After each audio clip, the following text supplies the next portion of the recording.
Hello and welcome to the Bigger Boat Podcast. We're the movie podcast going through Steven Spielberg's back catalogue one film at a time.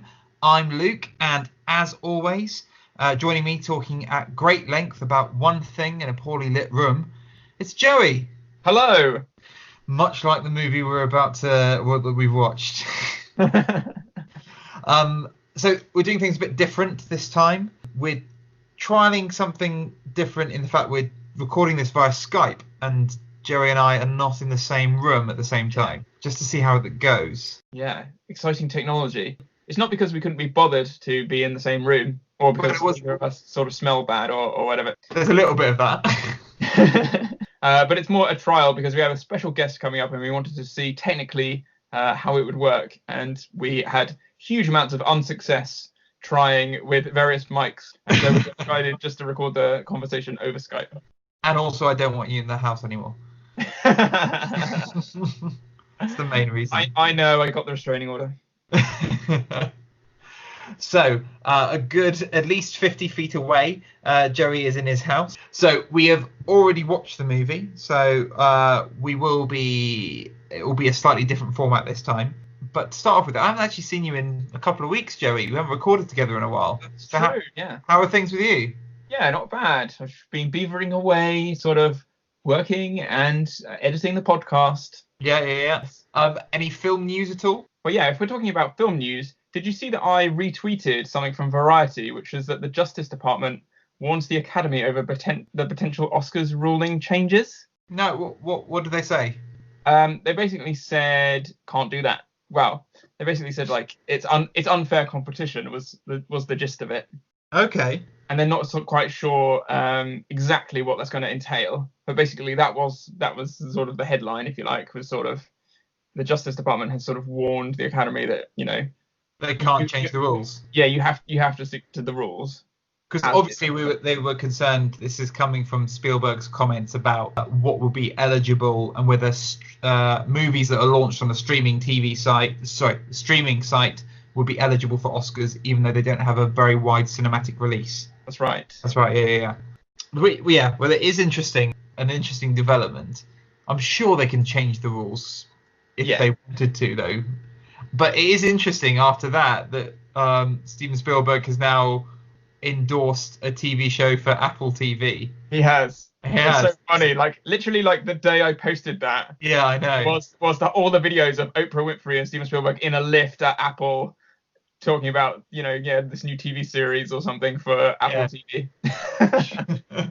So the news for that is that Steven Spielberg is launching his revamp of his Amazing Stories, which was like his Twilight Zone-esque anthology series, ran for a couple of seasons in the 80s, and that is going to be a sort of one of the TV shows they launched the new Apple TV streaming service with. So people have started speculating on Twitter about when it will be that Spielberg makes his first movie for Apple TV, and what a hypocrite that makes him. Yeah. But he hasn't made a movie for Apple TV. He hasn't done anything yet beyond have a little walk around the Apple offices. Exactly. Endorse something that Amblin had brought to TV in the 80s for a streaming service, but we'll watch this space, really. Have you watched a film recently? I have. I was quite sort of tired, so I thought I just want to watch something silly. And as I say, I had really enjoyed Forgetting Sarah Marshall because there was a good sort of 3 or 4 laugh out loud moments. Yeah. It's a fun movie. And I mentioned that, I'm a big Freaks and Geeks fan and stuff. So I was like, well, I wanted something in that sort of vein or whatever. So I watched a film which I have never seen before, which a lot of people have seen and still talk about. Yeah. The 40-Year-Old Virgin. Okay. It's not bad. You can tell it's a lot more improv than Forgetting Sarah Marshall. Yes, yeah. Which often comes across as, I remember reading an article, a review of, do you remember a film which I haven't even seen, but there's a Shane Meadows film called La Doncan Scorsese? La Doncan Scorsese? La Doncan Scorsese, because it's like a gangster name. Okay. Yeah. Okay. I have heard of that. I have heard. It's ringing some bells, but I've not seen it. So La Donc is Paddy Considine's sort of like, he's a roadie character that he does. Yeah. And what the film is sort of like a mockumentary of him as a roadie during, like, I can't remember if it's like an Arctic Monkeys tour or something. Okay. So yeah, it follows him as a little roadie, and then he's got this little mate who is a wannabe rapper called Score Say Z. And I remember the review said, basically it comes across as knowing that the filmmakers had fun, but that's not the same thing as being funny. Yeah. And there's quite a few times in The 40-Year-Old Virgin where you're like, oh, I bet that was a laugh on set, and I bet they cracked up. Yeah. But right now, when I'm watching this alone in my home cinema, I mean on my home stream, it wasn't quite as funny as I hoped, and I thought they hoped it would come across. Yeah, there's that saying that, you know, the more fun that the actors had on set, the worse the film ends up being. Exactly, yeah. Whereas you don't have the back and forth argument, basically, which whittles stuff down into being something quite concrete. So I took a risk and I typed in to Google The 40-Year-Old Virgin, and I wouldn't recommend doing that. But I did find the Wikipedia page for the film. Yep. And it said that they had a shooting ratio of something like 96-1. So that means for every 1 minute of finished film that you see, they shot 96 minutes of footage. Oh my gosh. And you're like, wow, that is a lot of improv right there. Whoever edited that film is a saint. Like, did they go through like serial editors having each one hung themselves? Yeah, because there's nothing worse than bad improv, is there? And the poor editor having to sit through that much bad improv. Yeah. And also, you lose sight of what's funny and what's not when you've got comedians talking for 96 minutes and only 1/100th of that is good. Definitely. In fact, well, this is a classic example of what we criticised about 1941, which is too much excess and not enough boundaries. And that's your drinking game, because we mentioned 1941, so drink. Go. Yeah, true. But so, did you like the 40-Year-Old Virgin, despite? It's not bad. It's like 3 out of 5. Yeah, it's a 3-star maybe. Whereas I would say Forgetting Sarah Marshall is like a 4. Yeah, I'd agree with that. Yeah. But I remember the 40-Year-Old Virgin when it first came in. It was like it was a big deal. People were finding it very, very funny. I think it came out around the same time as Anchorman, didn't it? Or just after Anchorman, maybe. It sort of launched Steve Carell's career as a leading guy. Yeah. You forget quite how many years ago that was. It was like 2004 or 5. Yeah, it's got Jonah Hill in it very briefly, and he literally looks like a school kid. Yeah. In it at one point. Yeah. You forget quite how long ago it was.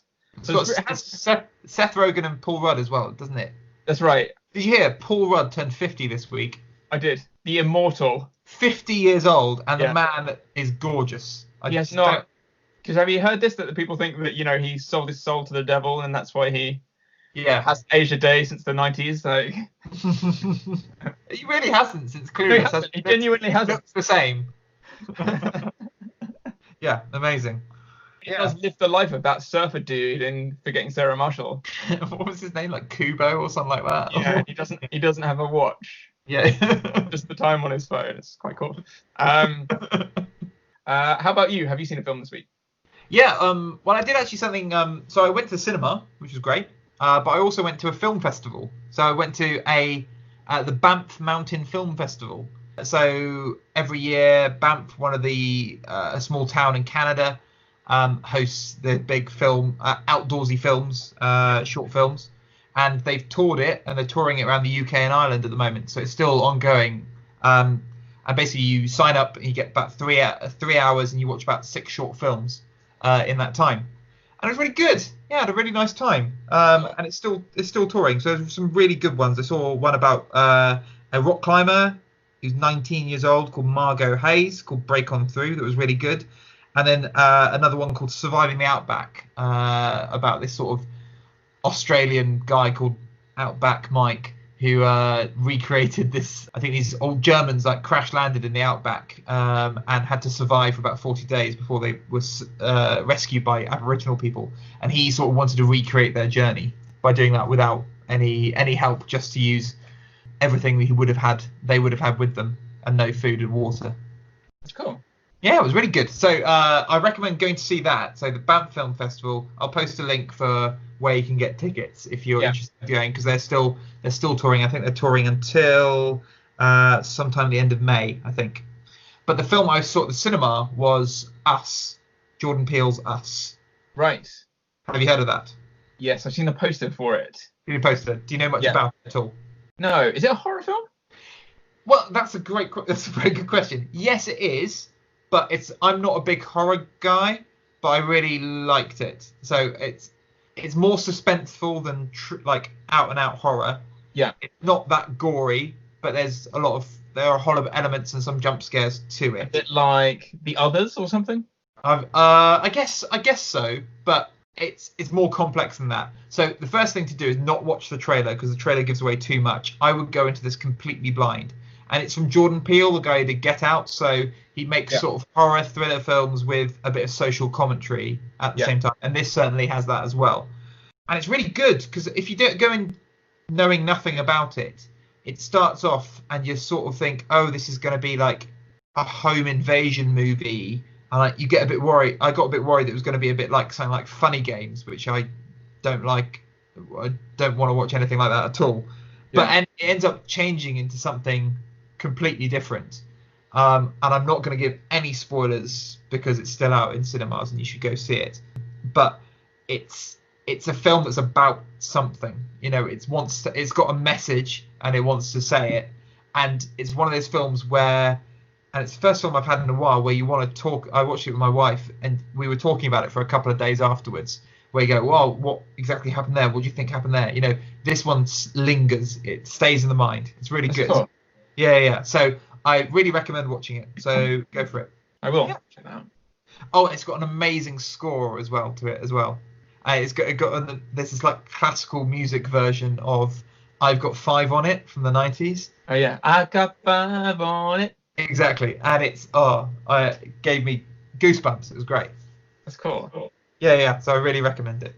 We haven't actually talked about what we're actually talking about today, have we? No, it's not important. So, we're talking about Spielberg's Lincoln, as you probably would have seen by the download, which is his 2012 sort of historical drama about a period of time in Abraham Lincoln's life. Yeah. Anything you want to say on that, Jeremy? I literally thought you were going to say, like, so this film's called Lincoln. It's about Lincoln. I honestly was about to say that. So shall I do a little synopsis then? Yeah. Okay, so what this does is it takes a very small chunk of Abraham Lincoln's life, and the story is basically about him trying to pass the 13th Amendment, which is the amendment of the Constitution to abolish slavery. And it is a sort of a political drama about the politicking that goes on in order to get that passed. Yes. And spoiler alert, they end slavery. Sorry if I ruined that for any of you. Yeah. But also, what's also a major theme is the American Civil War. It's all sort of tied together. Yeah. Were you looking for? Had you seen this film before? Because obviously we've watched it already. But prior to this, had you seen it? I've seen it once before. Yeah. What were your initial impressions before this second rewatch? My impressions was basically our both of our sort of general feelings about Amistad was how I felt about the idea of watching this. Yeah. Because I knew they were quite similar, both very talky, very serious, historical, and it was that if you remember our general sort of feeling about it was sort of like, it's a well-made film, but I'm not looking forward to watching it again, and that's how I felt. Yeah. I don't know if we mentioned this, but in previous podcasts, but it reminded me of that League of Gentlemen sketch, where those two kids are in the Blockbusters, and they're trying to figure out a film to rent, and they get like 7 out, and they went, "Oh, do you want to watch this?" I was like, "Nah, too much acting." Yeah, that's how I feel about it. It's just a bit too much acting. But I'd not seen it before prior to this, so but now, yeah. And do you think there's too much acting? Well, we'll talk about that later, shall we? Yeah, why not? We'll do a little clip beforehand. But this is his again, like, he's making a lot more of these historical dramas around this time in his life. I know this film had been brewing for quite a while in his brain, and it's the third film in his sort of slavery trilogy. Yes. So we had Lincoln, now we've got Amistad beforehand that you've already mentioned, and I would put number one as Temple of Doom, where Indiana Jones travels to India to rescue all those kids from the Nestle factory. Yes, absolutely. I don't think we can say that, Luke. No. As long as I say allegedly, it's fine. All right, Luke said that. Joey did not.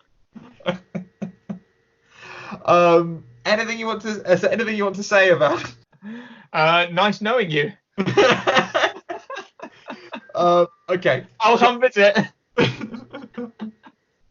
Right. Okay. So we're going to talk about it in full spoilerific detail, but we will do so after this clip. My 13th Amendment.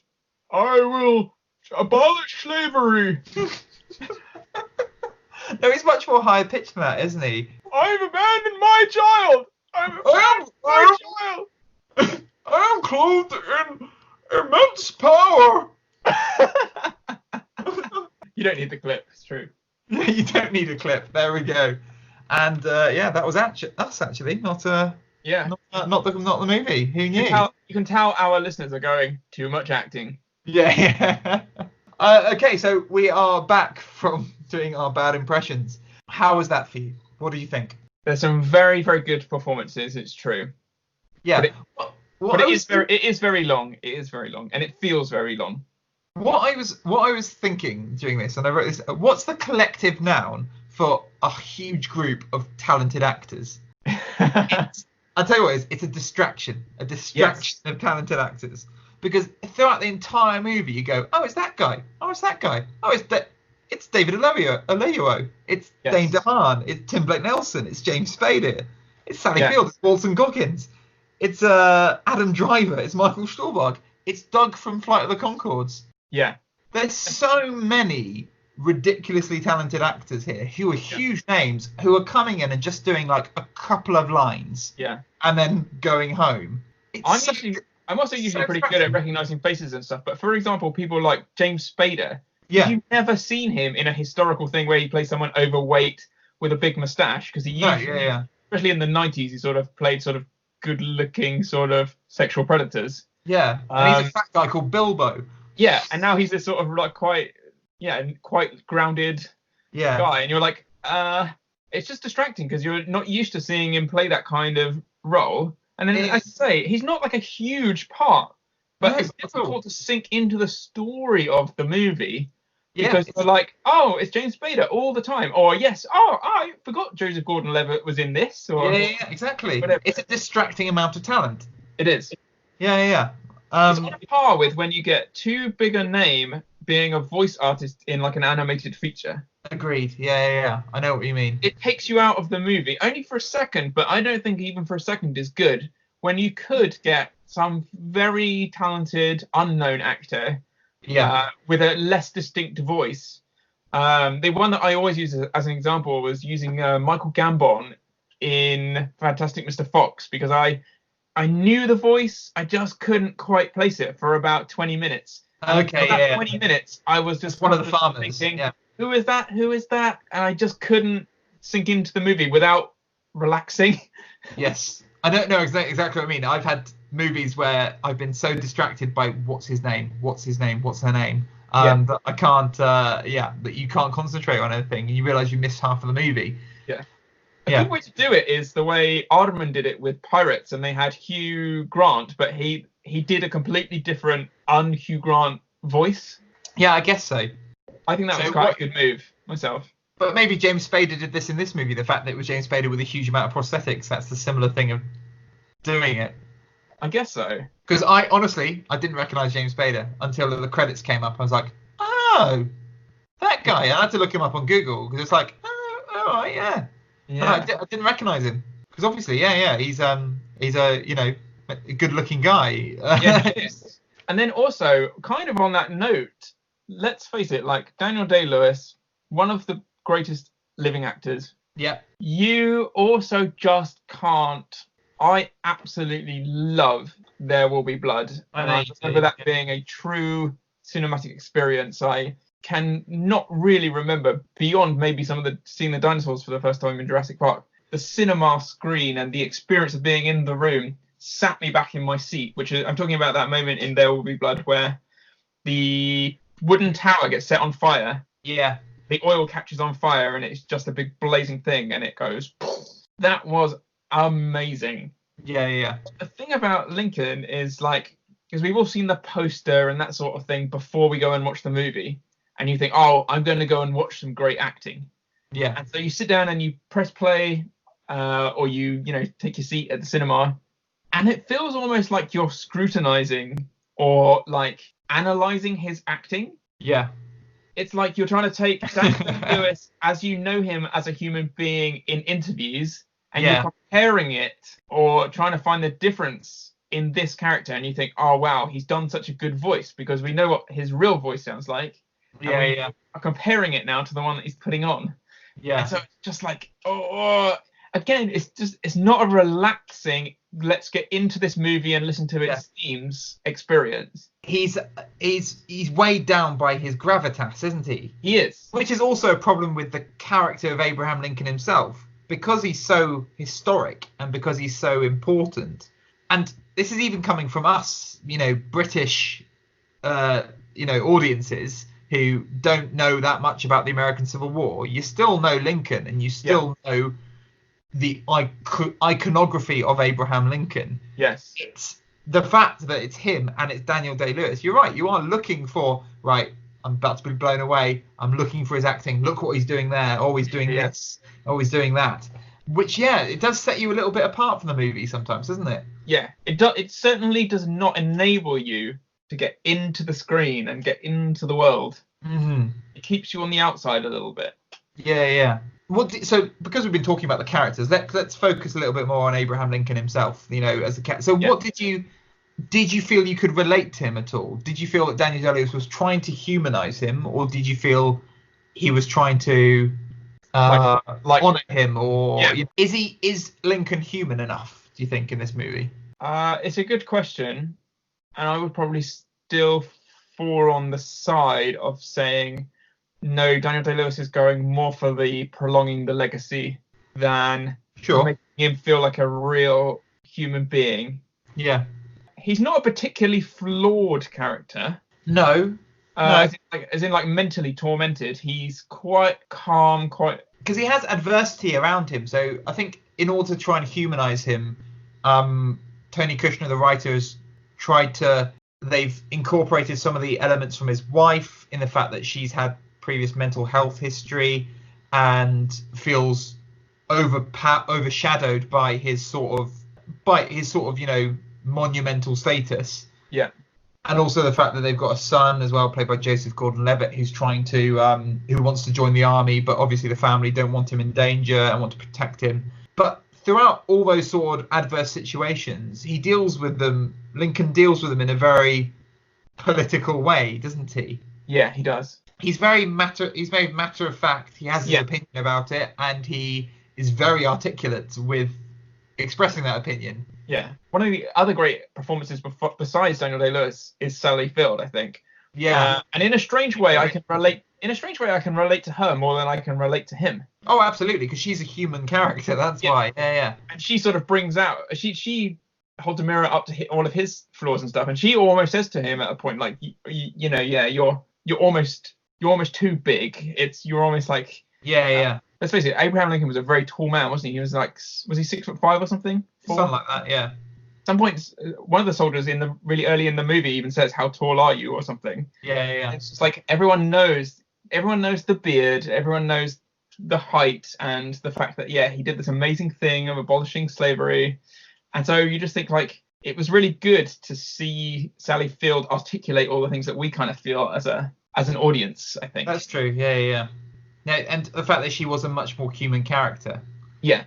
However, on the plus side, I really liked the fact that he frustrated a lot of people. The fact that he would talk in anecdotes the entire time, or every time he tried to explain something, he could never explain something outright. He had to tell a parable about something happening, and it really frustrates some people. There's even the one guy who goes, "Please just talk straight," and then he walks out of the room. I can't stand your stories. Yeah.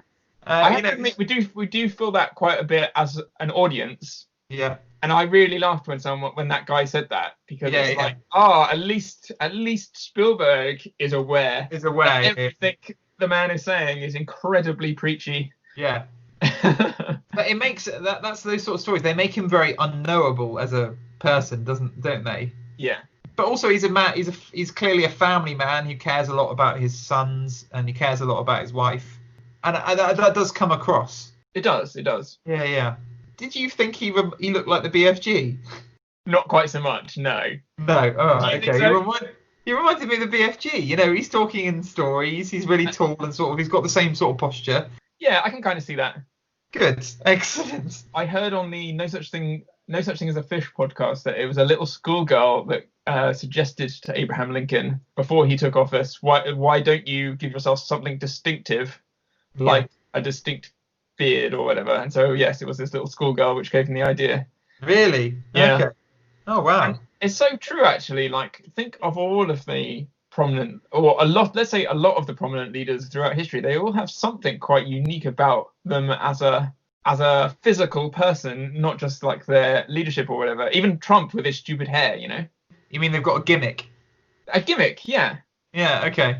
This movie is all. If you're coming to this movie looking for a thrilling roller coaster ride of a plot, this is not the film for you. But what it does do is it sort of it's a parliamentary procedural drama, isn't it? Yeah. It tells you about how they actually physically pass the law, and all of the bending of the law, the blackmail, the lobbying, all the political tricks that they needed to do in order to get this passed. And the tension between it is the fact that if they get this passed, so if they do get it passed, it risks prolonging the Civil War. Yes. And that's the big tension there. The fact that, if they don't get this, that the Civil War could potentially end there and now, but he's dragging it on in order to get this passed because he feels it needs to do so before the Civil War ends, which is quite an interesting sort of dynamic to have. And it's an interesting political situation it puts Lincoln in. But is there much drama there, do you think? It's interesting that you mention this, because on my little notes here, I've actually got a thing about tension. And this is in my bits that I didn't like section. Okay. Because I feel like there's several things to do with Abraham Lincoln in general, and particularly, and this movie, using the context in which it's set. And that is that I don't feel like this story, as told, it doesn't squeeze as much tension out of the situation as it really could. Yeah, sure.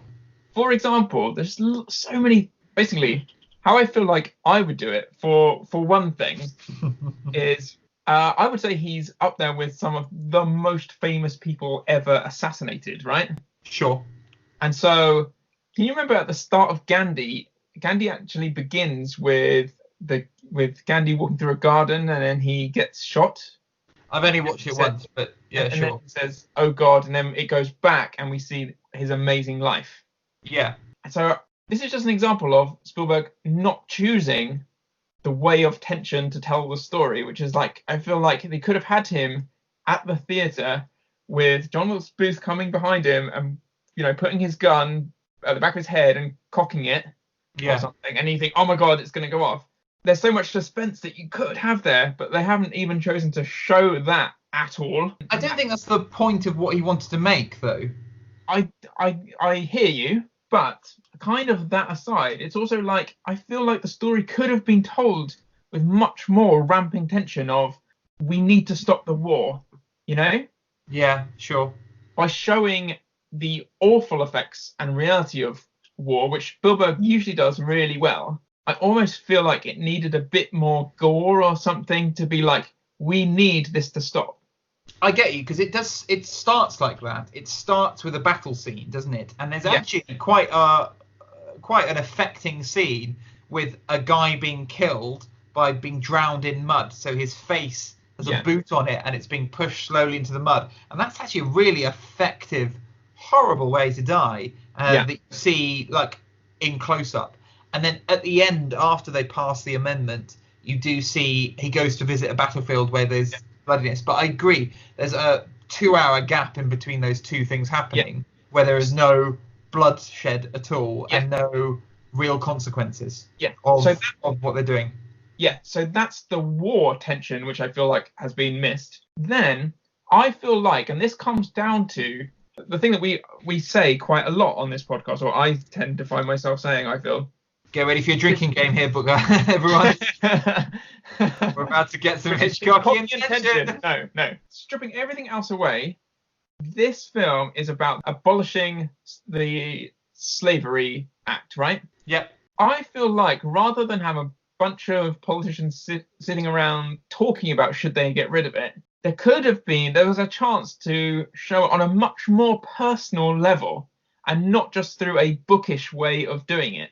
Like, why couldn't we follow, as well as Abraham Lincoln's story, maybe, why couldn't we go to just a house or something in the southern states of America where there was a slave being treated really badly, like a house servant being treated really badly. Yeah. So that we could see, like, and this would add to the tension of like, oh, she's going to feel, or he or she is going to feel so liberated when this law gets passed, you know, that they don't have to listen to their masters anymore. But they didn't have any of that. It was very talked about and not shown. I think you're making it more Spielbergian. You're trying to make it super Spielbergy. I am. And I think that, I think, and the fact that they haven't done that they focus just on the politics of it, it's a very conscious decision. And I think it's the movie they wanted to make. I think they've made an active choice not to do that. And I think they've tried to ramp up tension in different ways. So I think like the MacGuffin of the film that's generating the tension is when they say that they have 20 votes to get. There are 20 Democrats they need to convert to a vote to pass the amendment. Yes, that is tense. And you've got the lobbyists who are, and then Lincoln themselves, who are trying to approach these people in order to convince them. And that's where the tension is, because you don't know how these people are going to vote. The problem with that is there's so many characters introduced at this point here that you really lose track of who's who and who's a racist and who's not a racist. Yeah. Because they all look the same. They're all just old white men. So it's really difficult to actually keep track of who you're rooting for. But I think that's where they try to generate tension. But if Spielberg had done what you said and done a film in which you've got an actual, you've got a slave who's being abused, and then big tearful emotional moment with an affecting John Williams score as the slavery gets passed. And thank you so much. That will be criticised for being too on the nose.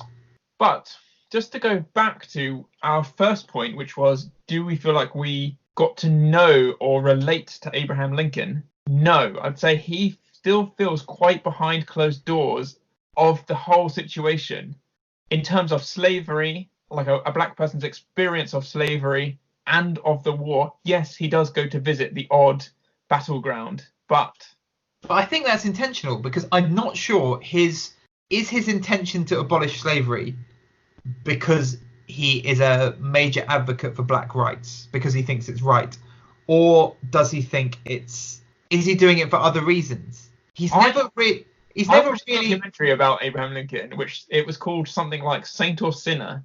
Yeah. And it very strongly suggested that basically he wanted to abolish slavery because he basically didn't feel like the races should mix, that sort of like black people should be that involved in white people's lives as much.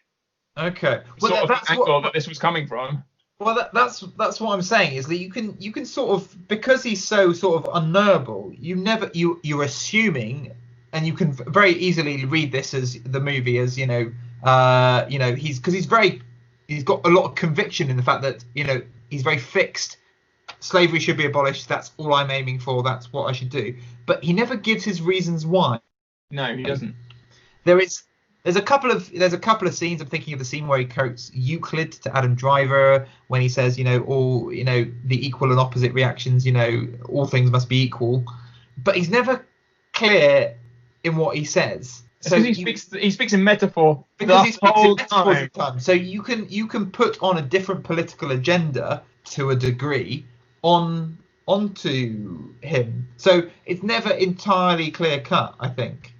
Yeah. But the way I read it was that, obviously it was quite a endearing, optimistic view of how actually Abraham Lincoln viewed equality.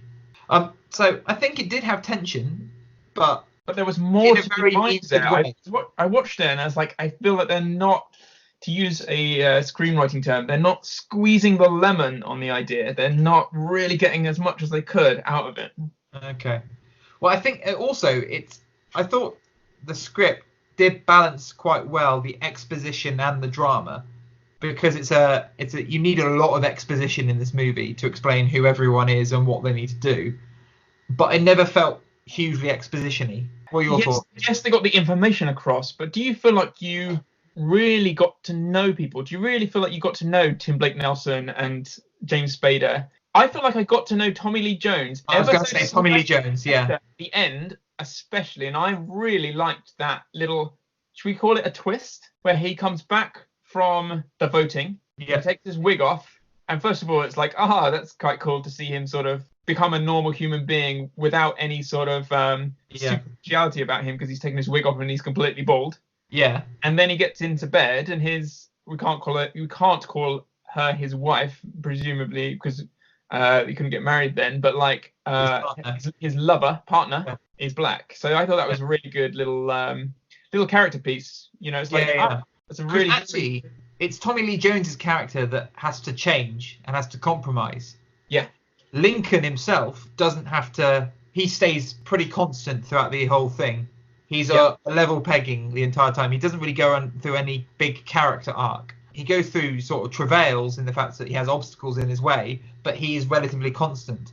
Whereas Tommy Lee Jones, he's the one who has to actually compromise his morals to actually get the stuff done. He has to admit in front of everyone that he doesn't believe that black and white people are equal, which is not what he believes, in order to try and pass the law to abolish slavery. He feels it should be he has to say it's a legal right that people are treated equally. And he does so in such an amazing way, because Tommy Lee Jones's insults are absolutely fantastic. Yeah. During this whole thing. So I'm going to quote something to you. This is one of my favorite things. How can I hold that all men are equal when here stands before me, stinking, the moral carcass of the gentleman from Ohio, proof that some men are inferior? Love to speak like that. Try it at work. The moral carcass. Yeah. Of my consultant here. Did this whole thing stress you out because it reminded you of Brexit? Yes. Nowadays this has such pertinence. I had to have there's something of a sort of like irony in there's a line, isn't there, towards the end where Daniel Day-Lewis, I think he's talking to Sally Field at the time, and he says, "This has restored my faith in democracy. I realize that the people collectively all have this great voice," or something along those lines, right? They're all speaking as one, and we all wanted this to happen. I'm like, if only it had sort of stayed that way, Yeah, exactly. 2016. Yeah. In Britain. Because in this movie they're talking about the fact that they don't know what will happen in the future after this. You've got scenes of people, grandstanding, insulting each other, filibustering. You could just put Jacob Rees-Mogg into this cast, and it'd be exactly the same. Yeah. There's a point where Tommy Lee Jones calls someone the fatuous nincompoop, which I just thought that's Rees-Mogg. And the fact that this is, something that absolutely takes ages to get things done. It feels. Yeah, it goes round and round in circles. But the problem, the difference is in this one, the main difference, the people in charge knew exactly what was right. Yeah. That's the problem. And then they voted, and then they put it into practice straight away. And they actually got stuff done. Yeah. Exactly. That's right. We're apolitical. Exactly. So because you can relate to this whether you voted for Brexit or you were right. So whichever one. Right wing or. One of the other big insults that I really liked is The other thing is like I wanted the speaker, the guy in charge of the house, just reminded me of John Burker the entire time. You just wanted him to shout order, order. Yes. He was just like him, wasn't he? It was really just like him. Yeah, Things yeah. haven't changed at all. The other great insult that I'm going to read is: would Mr. Wood conclude his interminable gabble, some of us breathe oxygen, and we find the mephitic fumes of his oratory a lethal challenge to our pulmonary capabilities. I love it. It's great. So good. A little overblown. A little over, yeah, but it's great. That's the like writing that stuff. That's great. I don't know if they took that from like genuine like. If an insult were a movie, that would be War of the Worlds. A lethal challenge to my ocular capabilities. What did you mentioned beforehand? You know, you thought maybe this. Would you do you think it was a good decision just to take a very small chunk of Abraham Lincoln's life and call it Lincoln? It's made a choice not to be the biopic, not to be the little Abe was a a good kid, always with black people. Did you like the fact that it was just taking a small little snapshot of his life? I'm not sure. Yeah. Basically, one of our first things that we said was we basically had watched a 2.5-hour movie and still didn't feel like we really got to know the man. Yeah. Because, as you say, like you were just saying about the Tommy Lee Jones character, it's whenever you have a flat character, in order to have any kind of character arc to make it feel meaningful for the audience, what that usually means is, so if we take, for example, Paddington, and particularly Paddington 2, Paddington himself does not change from beginning to end, but the important thing is that we see the way he infiltrates everyone else's life around him and his positive outlook. Sure. I would also say that this film, Lincoln, does not fulfill all of those character arcs. Like, he doesn't seem to change that many other people around him either. It's because the drama happens in the House of Representatives, doesn't it? And he's not allowed in there. Yeah. So he is apart from the action. Yes, but you've just highlighted the flaw. Like, that's what I mean. That's what I mean. Yeah. No, I'm supporting you here. I'm on your side. Yeah. You fatuous nincompoop. I quite like the lightheartedness in it. It's not without its little comedy moments, which I quite liked. It's got some really nice little bits of dialogue that feel quite, although Shakespearean and, like you said, overblown. You know, they flow together quite well. The dialogue between each other. There's nice dynamics between all the characters, especially whenever Lincoln's on screen. I think the dynamics with him and whoever he's speaking to do work quite well. Yes, they do. Yeah.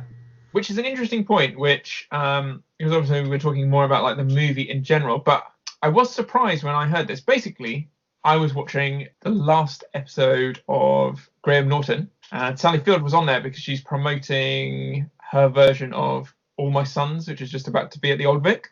Okay. And she revealed that on Lincoln, she said, some films you do get some rehearsals and stuff, and she was talking about Mrs. Doubtfire and the fact that in Robin Williams' contract, he was allowed to just do loads of improv. It basically sounds like exactly like we were just saying about 40-Year-Old Virgin, basically. Yeah.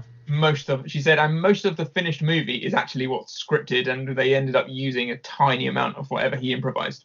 Yeah. But she then also revealed that basically there was no rehearsals for Lincoln. Really? Which I find really interesting because I felt like all of the character dynamics were very real and that they really knew each other as characters and really hated each other or liked each other, or you did feel the weight of the marriage, between Sally Field and Abraham Lincoln. I did genuinely feel like they were married and they were bickering like a married couple. Yeah. Which is amazing considering if they really did have very little. Well, whenever you say no rehearsal, as she said, like Spielberg would want to capture all of those first little moments or whatever. Even while you're shooting, I mean, you're doing the same scene over maybe 8 times minimum, with all the different camera angles, like from the wide shot to the mid shot back to the close up. You're really, by the time you get to the close up, you will have already said those lines at least 8 times, I would say. Sure. So in that way, you have had 7 rehearsals before that, but. And also, from what I've heard about Daniel Day-Lewis, he's like, I can't imagine he's come unprepared. He's probably already trained as a lawyer, and he's been wearing a big hat for a year. Yeah. You know, Got in a time machine. Yeah, exactly. Yeah. There's going to be a lot of preparation that's gone into it, and and also this is their job, and they're very good at their job. These are very talented actors. I'm sure they can pull it out of the bag without. Well, clearly, because that's apparently what they've done. Yeah. No, true. Shall we talk a little bit about the inception of this? So this is all based on a book by a lady called Doris Kearns Goodwin, and called Team of Rivals. And in sort of 1999, she was writing a book about the Lincoln presidency. And in 1999, suggested that Spielberg might want the book rights to it. And from that, he got them. And Tony Kushner, this is the guy who famously wrote Angels in America and Munich as well, wrote the screenplay from it and just focused on the last 4 months of his life in getting this amendment through Congress. And did you know who was considered for the role beforehand, before Daniel Day-Lewis? Liam Neeson. Yes, he was being considered for the role. Don't know if he turned it down. I can see why. Well, apparently, before you say anything else, apparently he did say it's because he felt like he was too old. Too old, yes, old. That's the characteristic in him. Yeah. I haven't said anything, by the way. You've got nothing on me. Allegedly. You've allegedly said nothing. So, was there anything else that you liked about the movie, Joey? You described it as poorly lit in your intro, but I did like the look of the movie. No. I was being facetious, So in the fact that it was a lot of dark rooms. However, people were lit in interesting ways. I liked it as well. Yeah. Now this is much better lit than, for example, Indiana Jones 4. Yes. Yeah, absolutely. I felt like there was a lot of, there was interesting things within the darkness. Yes, it was very dark, but it was like, you could tell there was history there, Yeah. There was real objects in all of the drawers and that sort of thing, in all the desks. And it felt like every office felt like a real working office and that sort of thing. And it did win an Oscar for production design, actually. Yeah. So it won that and the Best Actor Oscar for Daniel Day-Lewis. So it does really take you back to that time. I feel like they did that really well. Yeah, it did, didn't it? It was really good. Yeah. And then the makeup was also really good as well, don't you think? Remember there's that scene at the end where he's sort of sat on the patio of that house and he sort of says, and someone says, or he says himself, doesn't he? I feel like I've aged 10 years in one or something. Yeah, and he looks a lot older, doesn't he? He does look noticeably older. And the reason why I mentioned the Liam Neeson thing, because he was, I think Liam Neeson was something like 58 and the character was 56 or something. Yeah. And by the end of that movie, Daniel Day-Lewis does look older than 56, doesn't he? Yeah, he does. Yeah. He's got bigger lines on his face. And if you've ever seen the photos of the real Abraham Lincoln, he looks older than a 56-year-old. Yeah. Considering, that's covering, we cover right up to his death. Yeah. 56 is relatively young nowadays, but I guess it was old then. It would have been. I don't know. Wait, how old was he when he died? Do we know? Well, if I've got this right, according to what I've read, it would be 56. 56. Okay. Which probably was good going for that year. I guess the harshness of that environment and things in that time would really take it out on your skin as well. Do you know what I mean? I think you would look older. Yeah, no moisture, no exfoliation. No saunas, no nothing like that. So one of the questions I had, what do you think Spielberg brings to this film specifically that another director couldn't have done? Well, one of the filmy things that I wrote down, because I suddenly became very aware of it as part of our conversation about the whole sort of a film director should aim for the big screen experience. Yeah. Watching this, considering this film could really be made on, I know the budget was quite small for a Spielberg movie, which is something like 63 million or something. It could have been made for even smaller because basically it's all in sort of offices and things. Yeah, you didn't need to cast that many outstanding actors. He didn't. It was all, again, this adds to this whole overblown thing. Yeah. But what I think Spielberg brings to it is that extra scale, as in like right down to the way he shoots things. Like even if it's an office, I noticed that he kept so much of it in wide shots and things, and only in very Yeah. specific times did we have actual, what we would call a tight close-up on Daniel Day-Lewis's face. Yeah. A lot of it is wide, and it's sort of like, he almost covers whole scenes in sort of almost one shot and that Yeah. sort of thing. So that's a Spielberg-y thing. Yeah. He's done that since Jaws, is sort of like almost covering whole scenes in one. So he brings that to it so that it feels like you're very much there. Yeah. And then he sort of knows what he's talking about to some extent with him having already made Amistad. And I think just the historical dramas that he's made anyway, there's, he's got experience, he's got form in that form of storytelling. Yeah. And interesting, this is done in a slightly different way to any of the other ones he's done before, which is refreshing and it's good. Yeah. But there are those themes that perpetuate throughout his movies. So the big one I thought of this was the fact that we've already mentioned it, the fact that Thaddeus Stevens that's Tommy Lee Jones's character, has to compromise his morals for the greater good. Yeah. Which very much reminded me of Tony Kushner's previous Spielberg movies, Munich. Yes. That he sacrifices his own personal feelings or relationships in order to change something bigger than himself. Yeah. And the even fact that Thaddeus Stevens says, I think it sums up really well. He says the greatest measure of the 19th century was passed by corruption, aided and abetted by the purest man in America. Yeah. Which sums up the whole film quite nicely. It does. But also, like Spielberg, we've said before, has been criticized for having that sort of moral clarity. And you could argue that Abraham Lincoln, that everything's very simplistic.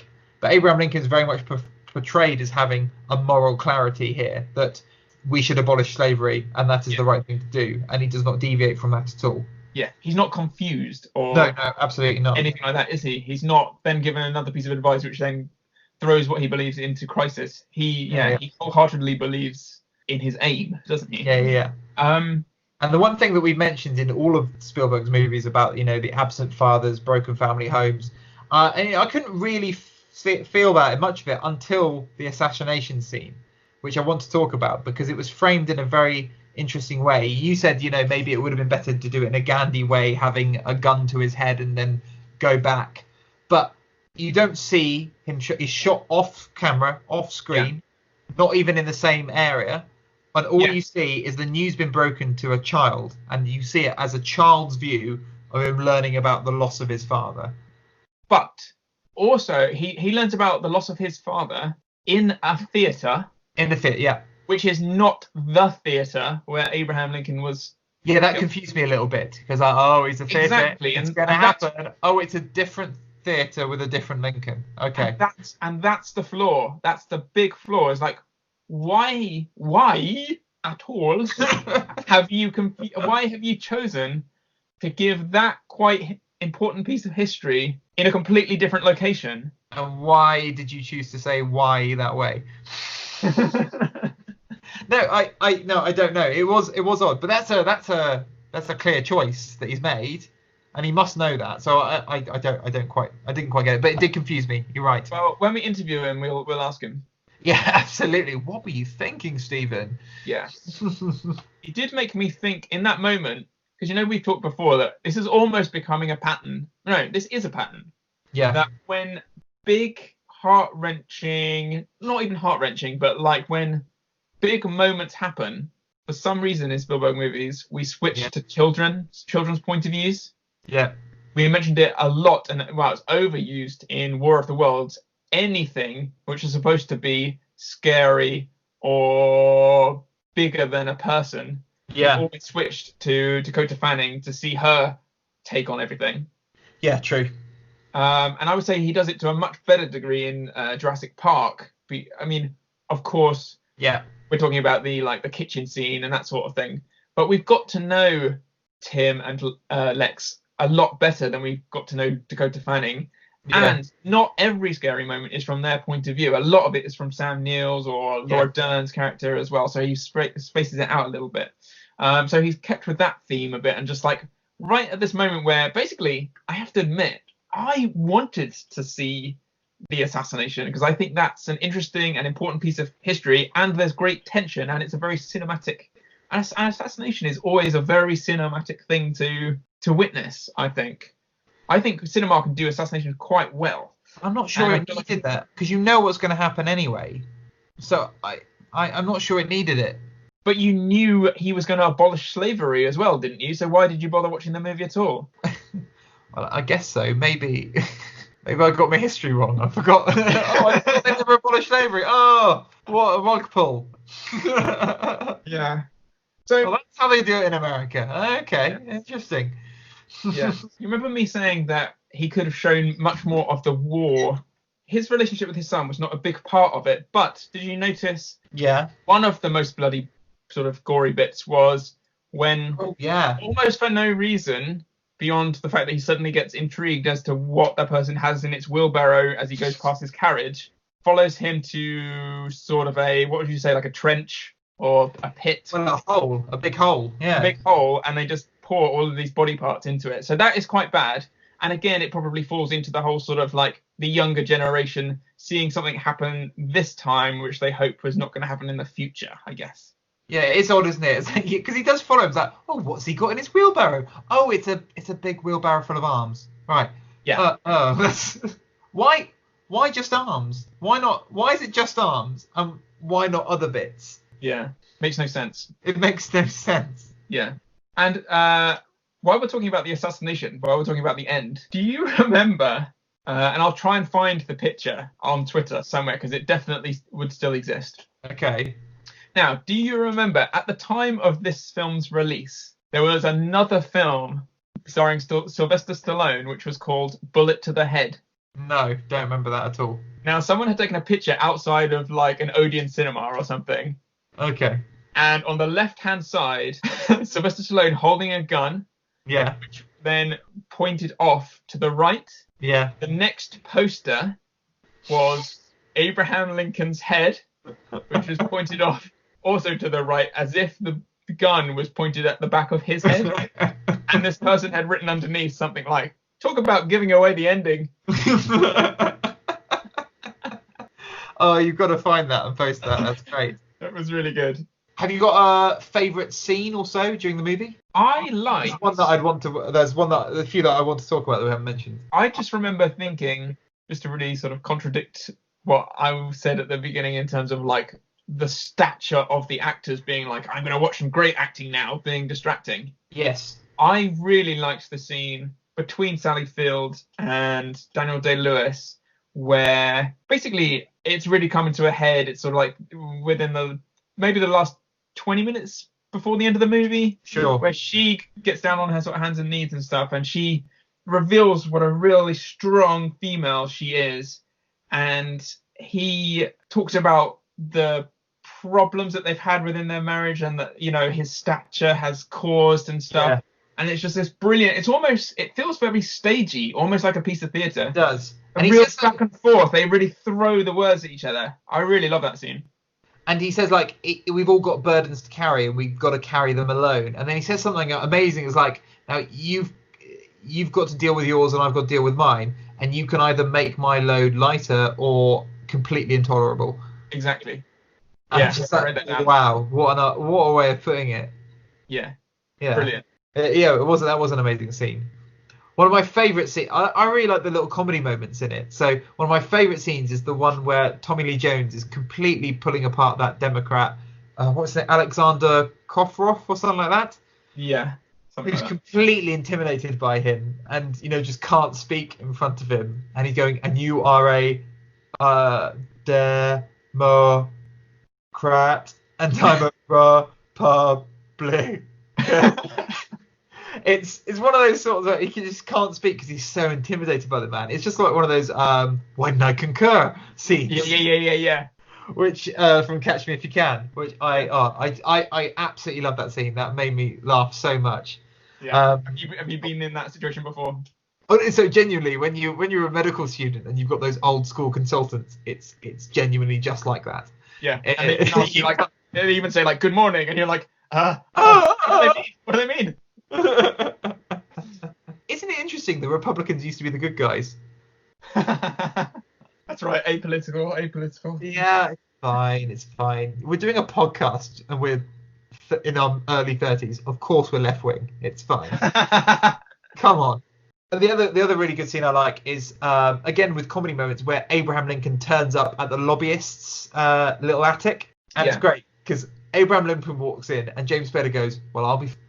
Yeah. That made me laugh so loud. That was great.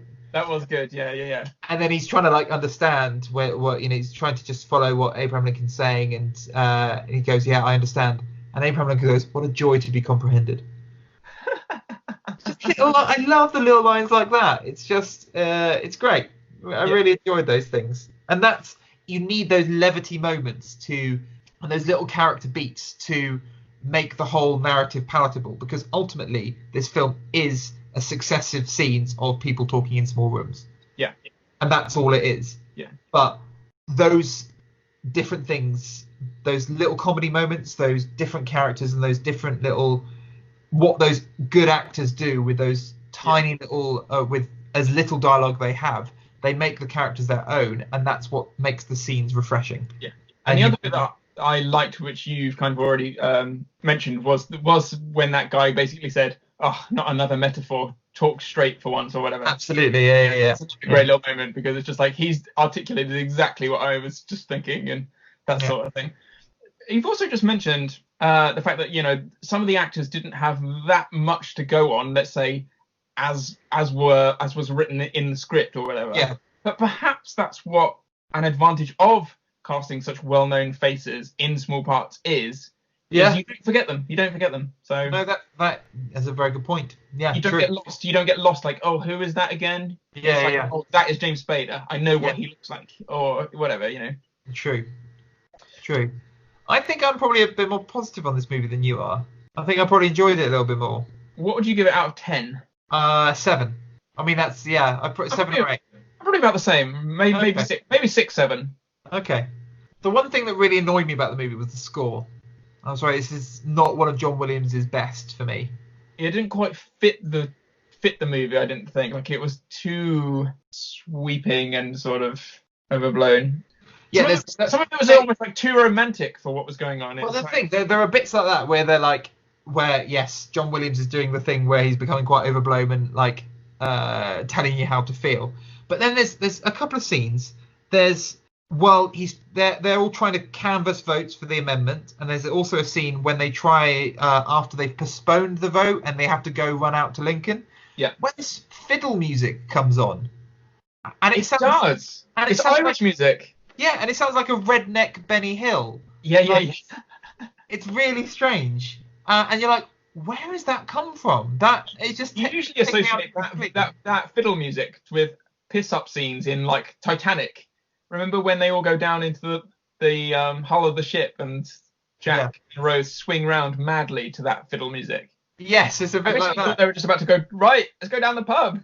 You know what, Abraham? Line dancing. Let's go.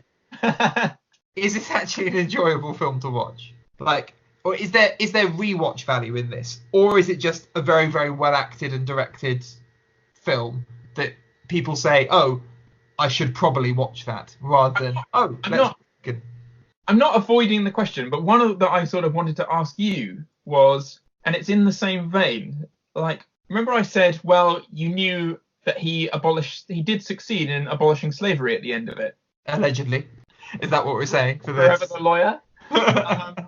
My question to you would be like, what do you feel was the real point in making this movie? To the extent, if we all know the outcome, think how well something like Titanic deals with the fact that we all know the ship sinks. Yeah.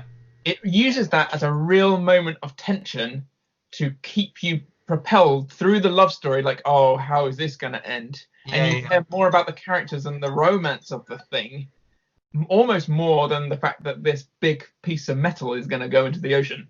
Yes. What do you think? And we've said that we don't particularly identify with Lincoln because he's quite a cold character. His influence on other characters is not that great. But then it's also like, we know the ending. We know, yes, there's a bit of tension with the yay or nay scene as when people are voting. Yeah. But again, we know the outcome. How enjoyable knowing all of that is this movie, and it's like, do you find yourself saying, why? Why was this made? So the cynic in me would say, well, this is the film that you put onto school kids in a history lesson when you've got a substitute history teacher who hasn't prepared for a lesson. Yeah, who hasn't read the textbook. Who hasn't read the textbook. So you're like, oh, let's just watch Lincoln. Or, let's watch a film at the end of school. We'll put on Lincoln, It does sort of feel like that sort of film. Yeah. Do you know what I mean? But do you remember when we did Amistad and you said that Spielberg wanted to show his adoptive son, Theo, some black history? Yeah, because he's made Schindler's List for his Jewish heritage. He wanted to show some black history about, something cultural for his adopted son, Theo. Yeah. Yeah, so I'm not aware that this was the same sort of context. I'm not quite sure who it would be completely different. You can't say that film is for that because the film is just full of white men. It's a film of white men making decisions about black people. Yeah. So I don't think it's. But then it also doesn't really comment on whether that's a right or wrong or good or bad thing. Point of view of a black character's their world getting better because of that change, it might have been more of a fulfilling movie. I think maybe that's where you would have generated some extra texture if you had a black character with frustrations that the future of his people is in the hands of white men, who may or may not have your best intentions. There is a moment where Abraham Lincoln talks to a young black woman, but like we all really would in real life, she is clearly a bit intimidated by the presence of the man, I think, and he doesn't really ask of her in-depth questions or anything like that. It's quite a superficial meeting, really. A very like, how are you? Yeah. Most like, I'm fine, thank you. Nice to meet you. Yeah. The only time I think that might have is there's one scene right at the beginning when he meets David Oyelowo's character, who actually talks to him like a human being, saying, one day I hope, you could have black corporals and black lieutenants and then black generals and then the black vote and, and he talks to them like a real person. But and throughout that scene, but Abraham Lincoln never promises anything. He was like, well, maybe one day. He never goes, I'm on your side. Yeah, I completely agree. I'm working on it. He's very evasive. He's just like, I hear you. I hear you. Yeah, exactly. Very political about it. Yeah. But yeah, I don't. So I enjoyed this film. I will probably not rewatch it for a very long time. I do think it is one of those films that you could show school kids, and that's the place for it. Yeah. But I did like it. Great acting, great production design. Yeah. An interesting piece of history, but I feel like we all sort of know it already. But it's my criticism. And I suppose if it does do something for young kids, as in like, gets them interested in reading a bit more about it or whatever, then that's really good. But it's the bit of history that we know as non-Americans. Most non-Americans will know this bit of it, but I can't say I know much about the American Civil War at all. Yeah. You know a little bit about, who Ulysses S. Grant is, and the Underground Railroad and stuff like that. But, I know little bits of it. But everyone knows about Abraham Lincoln, and most people know about the 13th Amendment, Yeah. Which then leaves me just asking why does this need to be? What's the fresh take on this? On this story? But yeah. Spielberg, what are your angles? Yeah. Well, maybe that's, not everything needs a fresh take or an angle. It just needs a take. It just needs, this is a historical representation of what happened at the time. It just needs a spotlight. Yeah, exactly. Yeah, exactly. Well, I think that's pretty much us done talking about Lincoln. Yeah. So thank you very much for listening. We will be back, as always, next week with one of my favourite modern Spielberg movies, Bridge of Spies. Oh, that's exciting. I have posted something on Twitter. The British Podcast Awards are coming up. It would be really nice if we got a few votes. So if you can just stop what you're doing now, go on to the British Podcast Awards Listener's Choice and just type in our podcast name. You'll find us and just give us a little vote. That would be great. And then do it on someone else's phone as well. That would be absolutely wonderful. Really appreciate that. It would be really fun. So if you do want to follow us on Twitter, you can follow us at Big Boat Podcast. We're also on Instagram at The Bigger Boat Podcast. If you want to talk to us about anything that we've said in this podcast, or you want us to talk about something in an upcoming episode, please email us on thebiggerboatpodcast@gmail.com. We've only got 4 movies left, I think. Yeah. All right. Okay. So we've spoken over 24 hours on Spielberg. A waste of time, my mum would say. But but who knows? Tune in to us next week, and we will see you then. Yes. Thanks for joining us. Bye. Bye.